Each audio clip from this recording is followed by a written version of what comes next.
सावंत साहेबांनी तुमची साथ सोडली ते काँग्रेसमध्ये त्यांनी उमेदवारी मागितली. नाही, डी पी सावंत काँग्रेसमध्येच आहेत ना. डी पी सावंतनी काँग्रेस सोडली नव्हती, ते काँग्रेसमध्येच आहेत. त्यामुळे त्यांनी उमेदवारी मागितली असेल त्याचं आश्चर्य वाटण्यासारखं आहे. ते काही त्यांनी कुठल्या अन्य पक्षात प्रवेश केलेला नव्हता.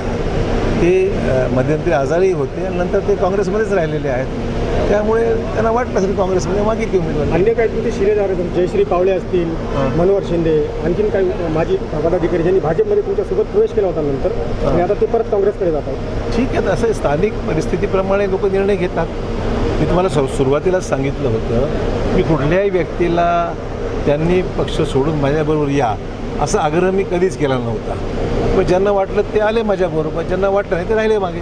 शेवटचा प्रश्न, मिनल खदगावकर यांनी बंडाचा इशारा दिला. त्यांनी म्हटलं की पक्षाने जर मला संधी दिली नाही तर नायगावमधून अपक्ष लढणार. आता त्यांचं वरिष्ठ पातळीवर कदाचित बोलणं चालू आहे, अजून वेळ आहे त्याला. इतक्या लवकर काही मी सांगू शकत नाही की उमेदवारीचा विषय जो आहे तो भाजपमध्ये वरिष्ठ पातळीवर चर्चा करून माहिती घेऊन ठरवला जातो.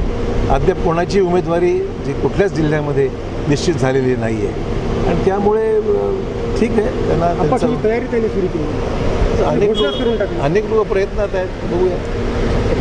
काँग्रेसने मिशन भोकर सुरू केलेलं आहे, जनसंवाद केलेला आहे. वसंतरावांनी तुमच्या विरोधात आता भोकरमध्ये शेड्यूल ठोकलेलं आहे. ठेकू द्या, त्यांनी पण ते जिल्ह्याचे खासदार आहेत ना. जिल्हा फक्त काय भोकरमध्ये एक जिल्हा नाही, ते सगळे जिल्हा अध्यक्ष इकडेच आहेत.